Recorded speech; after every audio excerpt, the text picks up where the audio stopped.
सुनो, Gauss theorem से पहले एक टॉपिक है इलेक्ट्रिक फ्लक्स।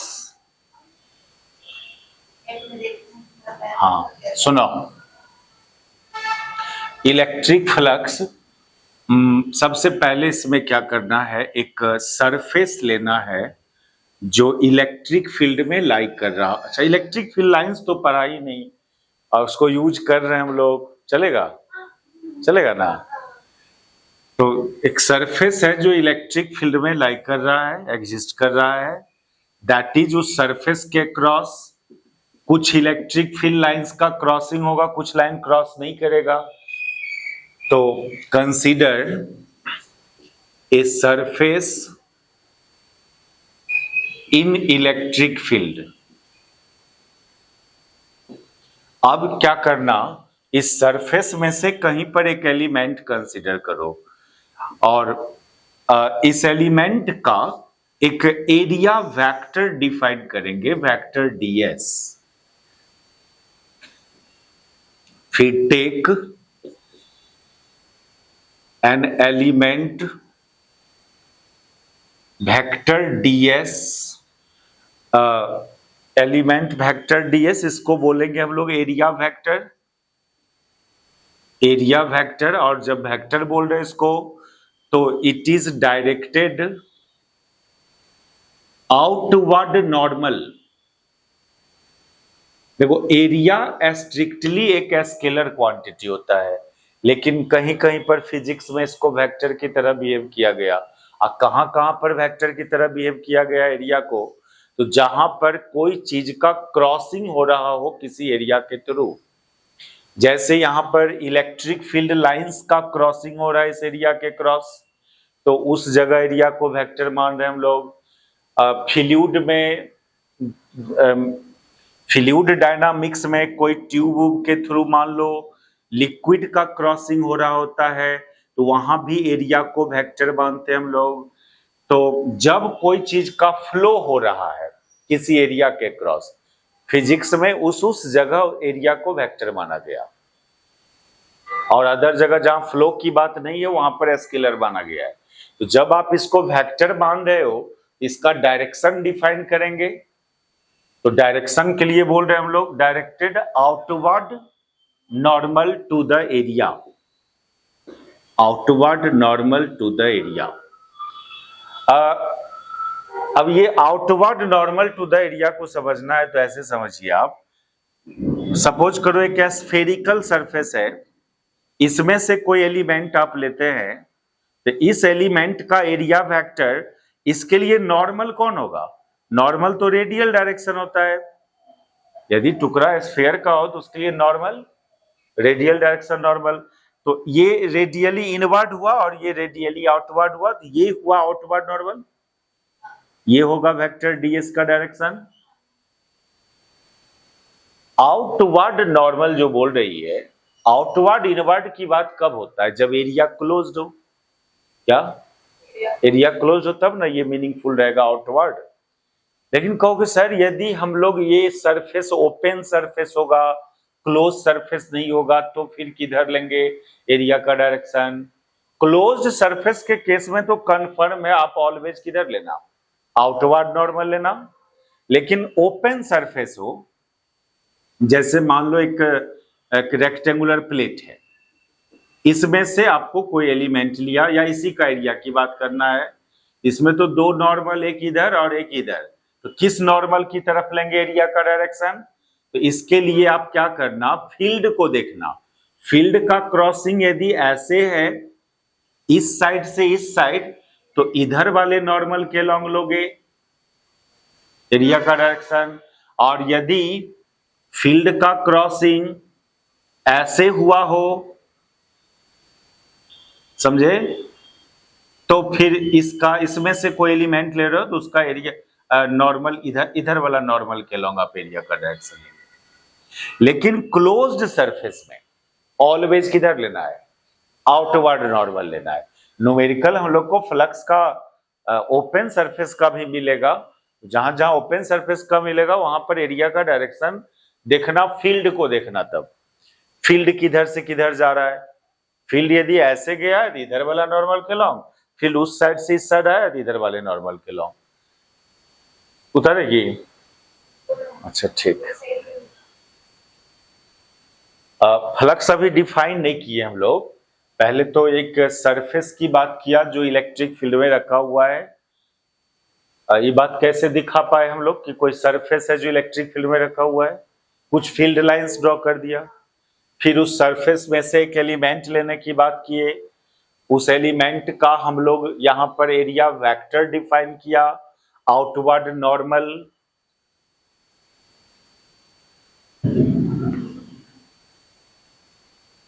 देखो इस डायरेक्शन को ना, इस डायरेक्शन को एन कैप भी लिखा जाता है, एन कैप, और एन कैप को समझेगी यूनिट नॉर्मल वेक्टर। क्या? Unit normal vector to the element, outward unit normal vector. क्या? Outward unit normal vector to the element. तो जब ऐसा है तो वेक्टर डीएस को क्या लिखेगी? डीएस इंटू एन कैप ना, ऐसे यूनिट वेक्टर के टर्म्स में इस डायरेक्शन को हम लोग ये मान लिया इस पर आउटवर्ड यूनिट नॉर्मल वेक्टर है। यूनिट वेक्टर का यूज ही करते हो डायरेक्शन के लिए, तो कहीं कहीं पर देखना वेक्टर डीएस को ऐसे लिखा हुआ मिलेगा। अब सुनो, जहां पर एलिमेंट लिया वहां कुछ ना कुछ इलेक्ट्रिक फील्ड होगा। तो सपोज करो at the position of element electric field is vector E. Let at the position of element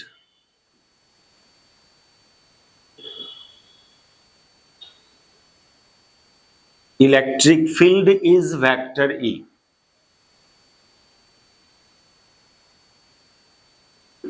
Electric field is vector E. इतना जब काम किया हुआ हो गया, क्या क्या किया? एक सरफेस को इलेक्ट्रिक फील्ड में रखा, उस सरफेस में से एक एलिमेंट लिया जिसका एरिया वेक्टर डिफाइन किया, और जहां एलिमेंट लिया वहां का कुछ इलेक्ट्रिक फील्ड एज्यूम किया vector E. Then flux across this element, flux across this element is defined by d phi। Flux के लिए से रिप्रेजेंटेशन है फाई, और इलेक्ट्रिक फ्लक्स तो बहुत को इसको नीचे में ई लिख दिया करेगा, आगे मैग्नेटिक फ्लक्स भी डिफाइन होना है तो बी लिख देगा यहाँ पर। अभी हम लोग नहीं भी लिखे बाद में तो चल समझ रहे हो कि अभी इलेक्ट्रिक के फ्लक्स पढ़ रहे हैं, लेकिन ऐसा भी होता है रिप्रेजेंटेशन। ये डिफाइन है तुमको vector E dot vector DS से, यही डिफिनीशन है फ्लक्स का, ये फॉर्मूला ही डिफिनीशन है फ्लक्स का। और इनिशियली जो फ्लक्स का डिफिनीशन दिया गया अक्रॉस एन एलिमेंट, छोटा सा एरिया के लिए दिया गया। अब आपको पूरे एरिया के क्रॉस का फ्लक्स डिफाइन करना है तो इसको इंटीग्रेट करो, ठीक है? Flux across whole area, across word use करेगी यहां पर, क्योंकि ये जो इसका फिजिकल सिग्निफिकेंस है फ्लक्स का, कितने लाइंस उस एरिया को क्रॉस कर रहा है उस बात को बतलाना है इसको, इसलिए क्रॉस वर्ड यूज करते हैं हम लोग। Flux of this element word use नहीं करोगे, फ्लक्स अक्रॉस दिस एरिया या across this element, flux across whole area. तो फिर इसको आप इंटीग्रेट कीजिए वेक्टर ई डॉट डीएस। कहीं कहीं ऐसा भी मिले डबल इंटीग्रल तो घबराना मत, डबल इंटीग्रल का भी साइन कोई कोई डाल देता है, इससे घबराओगे मत, बस खाली रिप्रेजेंटेशन समझो। ये तो डिफिनीशन किया हम लोग फ्लक्स का। अब देखिए ये फिजिकली क्या बताना चाहता है। आप किसी एरिया के थ्रू फ्लक्स फाइंड किया तो आप आखिर ये क्या फाइंड किया, आप उसके फिजिकली कौन चीज फाइंड किया आप? फिजिकल सिग्निफिकेंस ऑफ फ्लक्स, है ना? उससे पहले तो इसका हम लोग स्केलर है, वेक्टर है, इसका यूनिट, डायमेंशन, इसका वो सबको डिस्कस कर लेते। ये तो स्केलर क्वांटिटी ना, इसका यूनिट न्यूटन पर कूलम, न्यूटन मीटर स्क्वायर पर कूलम, इलेक्ट्रिक फील्ड का न्यूटन पर कूलम। तो ये दो बात करें तो phi is a scalar quantity और इसका जो यूनिट होगा, यूनिट हो जाएगा इसका कितना, न्यूटन मीटर स्क्वायर पर coulomb. It may be positive, negative and zero. It may be positive, negative and zero. तो फिजिकली फ्लक्स क्या बताना चाहता है, number of lines crosses through that area को ना। लेकिन एक गलती हम लोग 12 लेवल में बहुत कोई ऐसे आगे यूज करता है कि actually flux across an area is equal to number of lines crosses that area. ये बात नहीं बोलना। The physical significance of flux is that, physical significance of flux is that it represent, ऐसे आप या डायरेक्ट ऐसे बोलो कि flux across an area is directly proportional to number of field lines crosses through that area। उस area से कितने field lines का क्रॉसिंग हो रहा है उसका डायरेक्टली प्रोपोर्शनल होगा ये flux. Number of field lines crosses through that area,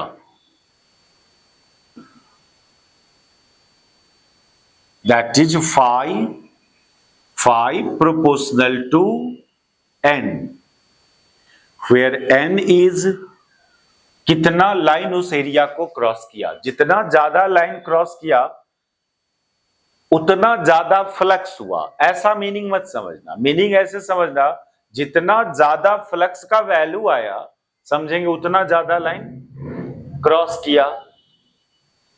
flux को बताना है ना, नंबर ऑफ लाइंस क्रॉसेस। यहां पर बहुत कोई इक्वल की बात कर देता था, flux is equal to N.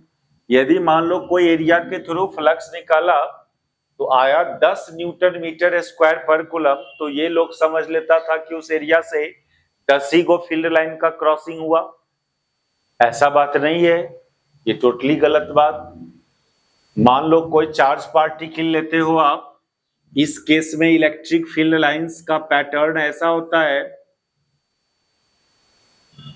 Positive charge के केस में इलेक्ट्रिक फील्ड लाइन का पैटर्न इस तरह से होता है, डाइवर्जिंग इन ऑल डायरेक्शन ना।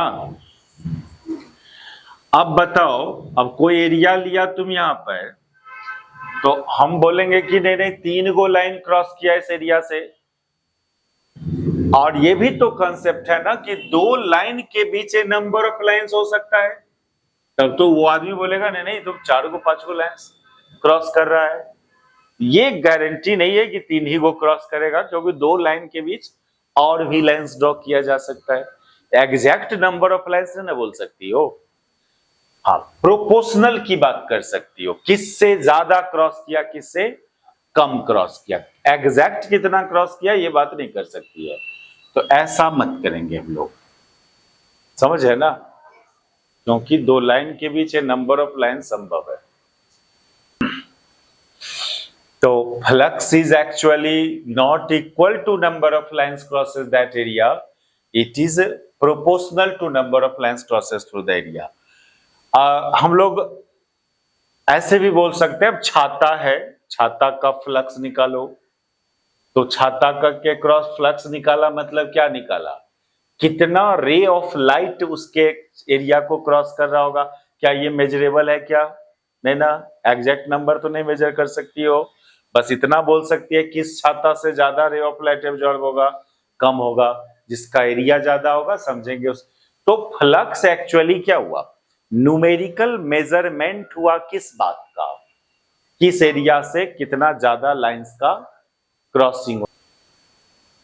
अच्छा एक बात और सुनो, इसमें फ्लक्स में भी पॉजिटिव निगेटिव एंड जीरो बोले हो, इस बात का भी फिजिकल सिग्निफिकेंस है। पॉजिटिव फ्लक्स आया किसी एरिया के थ्रू तो क्या समझोगे, निगेटिव फ्लक्स, पहले तो फ्लक्स अक्रॉस एन एरिया मतलब समझ गया किस उस एरिया से ज्यादा लाइन क्रॉस कर रहा है कि कम, एग्जैक्ट नंबर की बात नहीं करेंगे।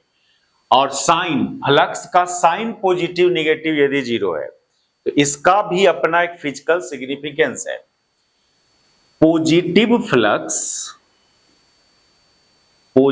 Flux represents that effectively field line crosses out the area. Field line crosses out the area. Negative flux represents that a field line crosses into the area.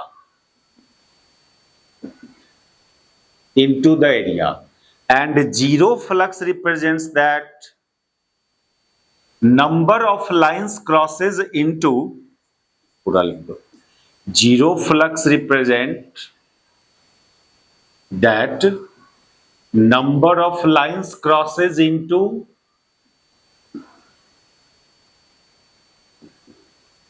will be equal to number of lines crosses out.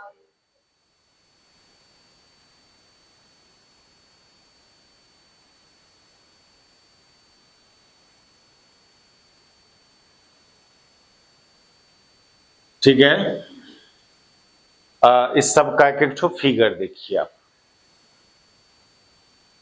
देखो figure देखो इस बात का, सब एक एक example देखो। Sign flux का साइन पॉजिटिव निगेटिव जीरो। अब इस सरफेस को देखिए, आप मान लो एक स्फेरिकल सरफेस लिया और इसके सेंटर पर एक पॉजिटिव चार्ज रख दिया, तो फील्ड लाइन तो ऐसे चलता है इस केस में, और ये क्लोज्ड एरिया है स्फेरिकल सरफेस, तो क्या देख रहे हो यहां पर फील्ड लाइन क्रॉसेज आउट। तो जब इसके थ्रू फ्लक्स निकालोगे तो ये फ्लक्स आपको क्या आएगा, पॉजिटिव। यदि फ्लक्स पॉजिटिव आ रहा है तो इसका मतलब होता है कि effectively field line crosses out. और यदि इसी में तुम एक निगेटिव चार्ज पार्टिकल रख दो सेंटर पर, तो इस केस में फील्ड लाइन का क्रॉसिंग इन अंदर की तरफ होगा। तो यदि फ्लक्स निगेटिव आ रहा है, इसका मतलब effectively field line crosses into, effectively मतलब क्या हो सकता है 10 को बाहर जा रहा हो और 15 को अंदर जा रहा हो। अभी तो टोटली सबका सब देख रही है अंदर जा रहा है तो फ्लक्स निगेटिव आएगा, लेकिन कुछ ऐसा भी संभव है कि कुछ लाइन बाहर क्रॉस कर रहा है, कुछ लाइन अंदर क्रॉस, इसलिए इफेक्टिवली वर्ड यूज कर रहे हैं हम लोग। और यदि फ्लक्स जीरो आ रहा है तो जीरो फ्लक्स के लिए तुम क्या करना होगा, तुमको चार्ज पार्टिकल को बाहर में रखो, अंदर में नहीं रखो, तो फ्लक्स आपको जीरो देखो कैसे। इस पॉजिटिव चार्ज से जो फील्ड लाइन एराइज करेगा, एक फील्ड लाइन ऐसा होगा जो आपके सरफेस को टच करते हुए चल जाएगा, फिर ये फील्ड लाइन इसको टच करते हुए चला गया, इधर वाला लाइन सब तो टच भी नहीं किया इस क्लोज सरफेस को, लेकिन अब इसके बीच में जो भी लाइन तुम लेगी वो क्या कर रहा है, एक बार इनटू क्रॉस कर रहा है और एक बार आउट क्रॉस हो रहा है। और जितना लाइन इनटू क्रॉस कर रहा है उतने ही लाइन आउट हो रहा है क्रॉसिंग, यानी number of line crosses into is equal to number of line crosses out. तो इस सरफेस के थ्रू फ्लक्स कितना बोलेगी, जीरो ना। yes. अब सुनो एक बात यहां पर, तो साइन फ्लक्स का पॉजिटिव आना निगेटिव आना भी कुछ फिजिकल सिग्निफिकेंस है। पॉजिटिव फ्लक्स आ रहा है तो पहले ही ये माइंड में आ जाना चाहिए कि कुछ लाइन अंदर भी क्रॉस कर रहा होगा, कुछ बाहर भी, लेकिन फाइनली इफेक्टिवली बाहर जो क्रॉस करने की संख्या होगा वो ज्यादा होगा। तो net field line crosses out into को भी डिनोट करता है ये साइन ऑफ फ्लक्स। और जीरो फ्लक्स आना मतलब जितना अंदर उतने ही बाहर क्रॉसिंग, जैसे ये सब फिगर हुआ देखो। तो मैथमेटिकली किसी एरिया के थ्रू आप फ्लक्स फाइंड करेंगे तो पहले आपको उस एरिया में से एक छोटा सा एलिमेंट ले लेना। जैसा हम लोग प्रोसेस अभी दिखाया था, इस एरिया के थ्रू फ्लक्स निकालना था हमको, तो पहले हम लोग इसमें से एक एलिमेंट लिया, उस एलिमेंट का एरिया वेक्टर दिखाया, उसके पोजीशन का इलेक्ट्रिक फील्ड पता किया, फिर इस दोनों का डॉट प्रोडक्ट कर दिया, तो उस एलिमेंट के थ्रू फ्लक्स हुआ। फिर आप उसको इंटीग्रेट करोगे तो पूरा एरिया के थ्रू फ्लक्स आएगा। ये एक्सप्रेशन है जिसको यूज करके कोई एरिया के थ्रू फ्लक्स फाइंड करेंगे। इसमें एक स्पेशल केस बस ये हो सकता है कि आपका ये एरिया यूनिफॉर्म इलेक्ट्रिक फील्ड में रखा हो।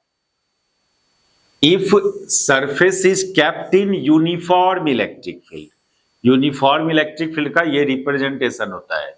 फील्ड लाइंस पैरेलल लोगे, पैरेलल एंड यूनिफॉर्मली स्पेस्ड, मतलब इस दो लाइन के बीच का सेपरेशन, इस दो लाइन के बीच का सेपरेशन भी सेम होना चाहिए। खाली पैरेलल बोल देने से यूनिफॉर्म फील्ड नहीं हो जाता है। मान लो ऐसा किया और ऐसा कर दिया तो ये यूनिफॉर्म फील्ड का रिप्रेजेंटेशन नहीं है। लाइंस तो पैरेलल है, लाइंस यूनिफॉर्मली स्पेस्ड नहीं है। तो यूनिफॉर्म इलेक्ट्रिक फील्ड दिखाना है तो उस रीजन में कुछ पैरेलल स्ट्रेट लाइन ड्रॉ करना जो यूनिफॉर्मली स्पेस्ड होना चाहिए। इसमें कोई एरिया है, कोई सरफेस इसमें रखे हो और इसके थ्रू फ्लक्स निकालना हो, तो if vector E will be constant या यूनिफॉर्म, तो जो फ्लक्स हो जाएगा ई को बाहर कर लेना इंटीग्रल से, ओनली इस एरिया वेक्टर का इंटीग्रेशन, और तो इसका इंटीग्रल हो जाएगा ई डॉट ए या ई डॉट एस, क्या ई डॉट ए या ई डॉट एस। तो ध्यान रखना ये फॉर्मूला यूज करना फ्लक्स का, फील्ड यूनिफॉर्म हो नॉन यूनिफॉर्म हो सब में अप्लाई होगा। लेकिन पर्सनली ये जो फॉर्मूला डिराइव किया ई डॉट ए, ये कब यूज करेंगे? Only for field will be uniform. Uniform field के केस में इस फॉर्मूला को यूज करना है, और ये नॉन यूनिफॉर्म फील्ड में इंटीग्रेशन करना पड़ेगा आपको। हम लोग दोनों तरह का भी एग्जांपल्स करेंगे। उतार दो इसको।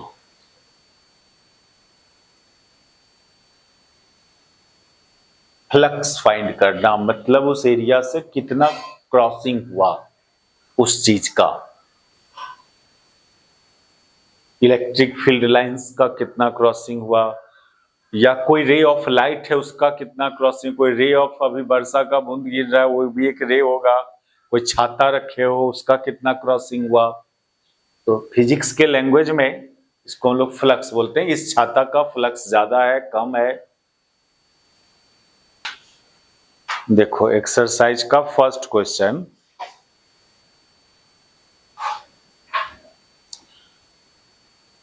एक इलेक्ट्रिक फील्ड गिवन है, यूनिफॉर्म इलेक्ट्रिक फील्ड है वो, और एक यूनिफॉर्म इलेक्ट्रिक फील्ड है, वेक्टर E इक्वल टू कितना है 3/5, ये 3/5 E not I cap plus 4/5 E not J cap, और एक एरिया है रेक्टेंगुलर शेप का जिसका एरिया का वैल्यू है 0.2 मीटर स्क्वायर, वो YZ प्लेन के पैरेलल है। ई नॉट का वैल्यू दिया हुआ है, सुनो। एक एरिया है जो YZ प्लेन के पैरेलल है, ऐसे देखो। सपोज करो ये अपना x एक्सिस, ये y और ये z एक्सिस, और एरिया जो है वो YZ प्लेन के पैरेलल है ना। ये एरिया है YZ प्लेन में एरिया, अब फील्ड ये है, इलेक्ट्रिक फील्ड ये है, इसके तो इसका एरिया का वैल्यू दिया है आपको। तो फील्ड चूंकि यूनिफॉर्म है तो फ्लक्स के लिए क्या बोला, E डॉट ए यूज करो। तो एरिया वेक्टर या तो इन दोनों के बीच का एंगल पता करो तब डॉट प्रोडक्ट निकलेगा। आई तो एक ये उपाय ना ई एक कॉस थीटा, लेकिन इस पर काहे ले जा रही है, आप इस तरह से बात कर लो ना, ए डॉट बी में ए एक्स बी एक्स प्लस ए वाई बी वाई, ये भी तो होता है ना, ये ज्यादा अच्छा रहेगा। आप एरिया वेक्टर को भी यूनिट वेक्टर में पहले फाइंड कर लो। तो एरिया वेक्टर को यूनिट वेक्टर में, तो चलो इस पर नॉर्मल ड्रॉ करते हैं हम लोग। यहां आउटवर्ड नॉर्मल की तो बात नहीं करेगी, ये तो ओपन एरिया है। इस पर कौन नॉर्मल, वाईजेड प्लेन के पैरेलल पर नॉर्मल ड्रॉ करोगी तो वो नॉर्मल एक्स एक्सिस के लॉन्ग जाएगा ना। क्या मान लो ये जेड एक्सिस है, ये वाई एक्सिस है, तो इस दीवार पर नॉर्मल ड्रॉ तो एक्स डायरेक्शन में जाएगा। अब पॉजिटिव एक्स डायरेक्शन में वाला नॉर्मल की तरफ लेगी कि निगेटिव एक्स डायरेक्शन वाले नॉर्मल की तरफ, वो देखेगी इलेक्ट्रिक फील्ड का एक्स कंपोनेंट प्लस है कि माइनस है, प्लस है, यानी ये पॉजिटिव डायरेक्शन में है, तो पॉजिटिव डायरेक्शन वाला नॉर्मल की तरफ लोगी एरिया का डायरेक्शन। समझी, ये चीज देखना, फील्ड का क्रॉसिंग किधर हो रहा है, फील्ड का खाली वो सब कुछ से मतलब नहीं है, आपको कंफर्म हो गया कि एरिया एक्स एक्सिस के लॉन्ग आएगा, खाली एक्स से कंपोनेंट देखना फील्ड का, एक्स कंपोनेंट का ही साइन को चेक करना। यदि ये माइनस में होता तो फिर एरिया का डायरेक्शन इधर लेती। तो एरिया वेक्टर को तो ये हो जाएगा 0.2 आई कैप, मैग्नीट्यूड था 0.2, इसका डॉट प्रोडक्ट इससे करोगी तो इसका इससे करे तो आई डॉट जे तो 0 ही हो जाएगा ना, खाली ये वाला बचेगा 3/5 ई नॉट इंटू 0.2, ई नॉट का भी वैल्यू दिया हुआ है, निकाल लेना, छोड़ देते हैं इसको। समझे? 2 नंबर देखो, 2 नंबर अभी नहीं बनेगा, गॉस थ्योरम बताएंगे तब बनेगा। 4 नंबर का आधा बना सकते हैं हम लोग अभी, 4 नंबर वाला देखो क्या करें। इसमें एक क्यूबिकल सरफेस है, क्यूबिकल क्लोज्ड सरफेस है, उस क्यूब को जो डिफाइन किया गया है वो 6 गो सरफेस से डिफाइन किया, सरफेस का इक्वेशन लिखा हुआ है। देखो x बराबर 0 x बराबर a, y बराबर 0 y बराबर a, z बराबर 0 z बराबर a, सरफेस है ये सरफेस का इक्वेशन है। क्या सरफेस का ये इक्वेशन है? अब समझो इस बात को, देखो मान लो उसको हम लोग ओरिजिन मान ले, उस कॉर्नर को, उधर z एक्सिस, वो x एक्सिस, ये y एक्सिस, ये जो फ्लोर हुआ ये x और y एक्सिस के मिलके बना है, तो xy प्लेन हुआ ये, इस प्लेन के हर पॉइंट का z कोऑर्डिनेट 0 होगा। क्या z कोऑर्डिनेट? तो देखना कि हर पॉइंट पर कौन कोऑर्डिनेट सेम है, उसी के टर्म्स में उस सरफेस का नाम दे दिए, उसी के टर्म्स में इक्वेशन दिया जाता है। कोई सरफेस का इक्वेशन लिखना है आपको, तो आप देखिए कि उस सरफेस के हर पॉइंट पर कौन कोऑर्डिनेट कांस्टेंट है। इसका हर पॉइंट का z कोऑर्डिनेट कांस्टेंट है, वो कितना है 0, तो z बराबर 0। फिर इसका जस्ट ऊपर वाला फेस को देखो, तो वो उसका हर पॉइंट a दूरी ऊपर है ना, z की तरफ, तो उसका हर पॉइंट का z कोऑर्डिनेट a हुआ, तो ये सरफेस हुआ z बराबर a सरफेस। ऐसे ही आप y बराबर 0, तो y बराबर 0 वो सरफेस हुआ, वो x एक्सिस और z एक्सिस से मिलके बना है ना, तो उसका हर पॉइंट का y कोऑर्डिनेट 0 होगा। और इसका पैरेलल जो ये फेस है, ये y बराबर a सरफेस हुआ, ये x बराबर 0 और वो x बराबर a फेसेस हुआ। ये इस एक क्यूब था जिसका ये 6 सरफेस का इक्वेशन दिया है, और एक इलेक्ट्रिक फील्ड दे रहा है आपको x डायरेक्शन में, x डायरेक्शन में एक इलेक्ट्रिक फील्ड दे रहा है। चलो देखो,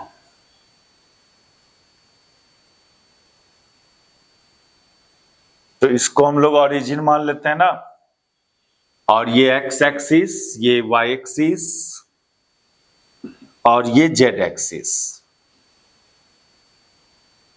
और इलेक्ट्रिक फील्ड दे रहा है x डायरेक्शन में, एक ये यूनिफॉर्म नहीं है फील्ड। वेक्टर ई बराबर कितना दे रहा है? E naught x by l i cap. तो यूनिफॉर्म तो नहीं ना हुआ, अलग अलग एक्स कोऑर्डिनेट पर फील्ड का मैग्नीट्यूड अलग अलग होगा ना, खाली डायरेक्शन ही यूनिफॉर्म है। देखो तो इसका थोड़ा और नाम दे दो पूरा, A B C D E F ji.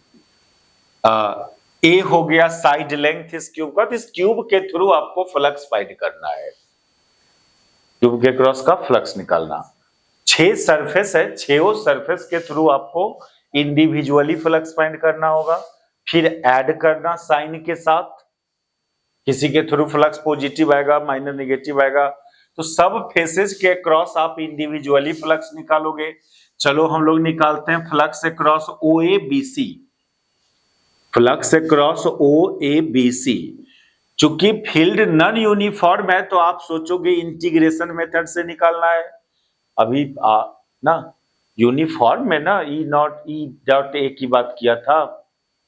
Flux का 2 फॉर्मूला बोले थे ना, एक ये यूज करोगे कब? नॉन यूनिफॉर्म फील्ड में, और direct E dot A use करोगे यूनिफॉर्म फील्ड में। यहां कौन फॉर्मूला यूज करोगे? ये नॉन यूनिफॉर्म फील्ड है, लेकिन नहीं, ऐसा नहीं करना आपको। सुनो, फील्ड ठीक है नॉन यूनिफॉर्म है, लेकिन कोई एक फेस के हर पॉइंट पर फील्ड सेम होगा ना, क्या? अब इस फेस के हर पॉइंट पर बात करेंगे, इसका हर पॉइंट का एक्स कोऑर्डिनेट कितना है? 0। ये वाईजेड प्लेन में है ना, तो इसके हर पॉइंट का तो फील्ड 0 है। All over field non uniform है, लेकिन जो एरिया है जिसके थ्रू फ्लक्स निकाल रहे हैं उसके हर पॉइंट पर तो फील्ड सेम है। तो यही फॉर्मूला यूज करना है यूनिफॉर्म फील्ड वाला, E dot A he use करोगे। ये तो ई ही 0 है, तुम क्या करेंगे? इलेक्ट्रिक फील्ड हर पॉइंट पर 0 है तो 0 आ गया। अब चलो जस्ट इसका ऑपोजिट फेस ई F G D E F जी वाले पर, flux across D E F जी पर निकालते हैं।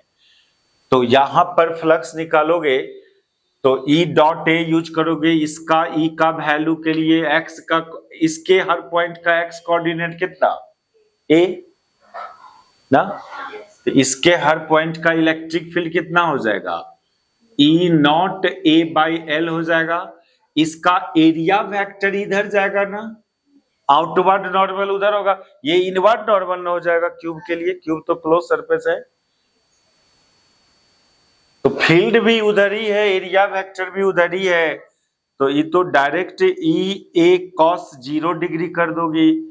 ई का मैग्नीट्यूड हो गया, वो दिया हुआ है E not a by L, और एरिया का वैल्यू ए स्क्वायर। क्यूब का सब साइड लेंथ ए है तो उसका अपना एरिया ए स्क्वायर। अब सुनो, अब जितने भी 4 गो सरफेस बच गया सबके थ्रू फ्लक्स 0 होगा। Now flux across other 4 surfaces will be 0। क्यों? तुम लोग काउज बताओ। हाँ, फ्लक्स अक्रॉस अदर 4 सरफेस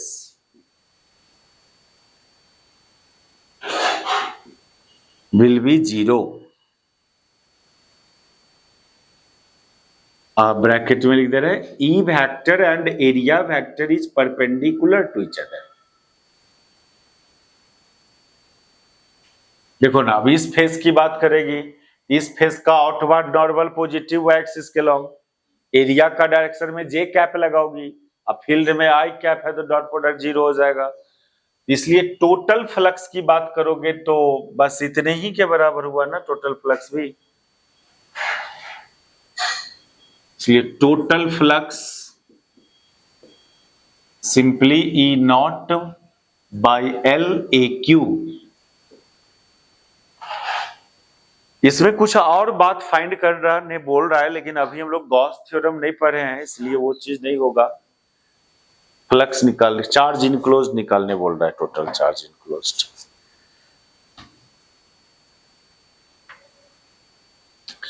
तो सुनो, ये फॉर्मूला पर डिपेंड जो न्यूमेरिकल्स गॉस फ्लक्स निकालने का हम लोग किया, लेकिन पहले गॉस थ्योरम देखो, फिर आप फ्री हो जाएंगे सारे न्यूमेरिकल्स को करने के लिए।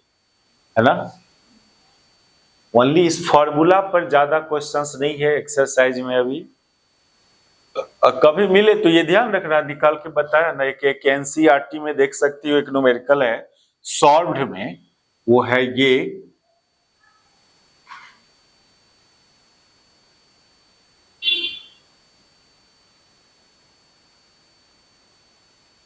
एनसीईआरटी का सॉल्व्ड में और न्यूमेरिकल जो भी क्वेश्चन हो, वो एक सिलेंडर है, यूनिफॉर्म सिलेंडर, और हॉरिजेंटली वो एक्स एक्सिस के लॉन्ग ओरिएंटेड है।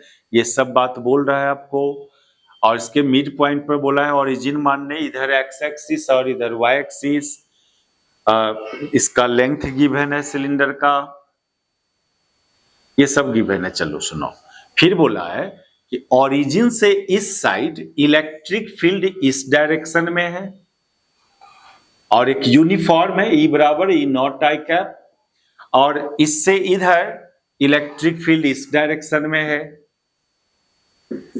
वो भी उतने ही है, ये E भी E नॉट लेकिन माइनस आई कैप। इसका रेडियस गिवन है आपको सिलेंडर का, तो इसके थ्रू फ्लक्स निकालने बोला है। लेंथ दिया हुआ है सिलेंडर का, रेडियस गिवन है, और खाली फील्ड को चेंज कर रहा है। ये बोल रहा है कि ओरिजिन से इधर, ओरिजिन बोला है मिड पॉइंट पर लीजिए सिलेंडर का, इससे इधर फील्ड का डायरेक्शन हो, इससे इधर, तो टोटल फ्लक्स फाइंड करना। तो इसमें क्या है, दो सर्कुलर फेस है और एक कर्व्ड फेस है ना। सर्कुलर फेस के क्रॉस फ्लक्स फाइंड करोगे, तो जैसे इस सर्कुलर फेस के क्रॉस निकाल रहे हो, इसका आउटवर्ड नॉर्मल भी इधर जाएगा ना, अब फील्ड भी उधर ही है, तो एरिया वेक्टर भी उधर, फील्ड भी उधर, तो ये हो जाएगा E not a, I dot I zero ना, या थोड़ा अच्छा से लिखना है तो लिख लो E not I cap dot A into I cap, that is E not a, that is E not, और एरिया की जगह आप लिखेंगे पाई आर स्क्वायर। दोनों सर्कुलर फेस, इस सर्कुलर फेस के क्रॉस भी इतना ही आएगा ना, इसका एरिया वेक्टर इधर, इसके लिए आउटवर्ड इधर, फील्ड भी इधर है, इसमें भी इतना ही आएगा, flux across both circular faces इतना। इसमें माइनस आया तो इस एरिया में भी तो माइनस आया होगा ना। और कर्व्ड फेस के क्रॉस निकालेगी, फ्लक्स अक्रॉस कर्व्ड फेस, तो ये जीरो आएगा, क्योंकि कर्व्ड फेस में से कहीं पर एक एलिमेंट लेती हो, इसका एरिया वेक्टर इधर, अब फील्ड वेक्टर तो इधर है, क्या फील्ड वेक्टर हॉरिजॉन्टल ले रही है और एरिया वेक्टर परपेंडिकुलर आएगा, तो flux across curved face is zero, इसलिए phi total 2E naught phi pi r square. दोनों सर्कुलर फेस का फ्लक्स को ऐड कर देंगे, तो ये फॉर्मूला पर फ्लक्स निकालना वो बहुत इजी होता है। आप इस तरह से, चलो गॉस थ्योरम पहले देखो, फिर फ्लक्स निकालने चलेंगे।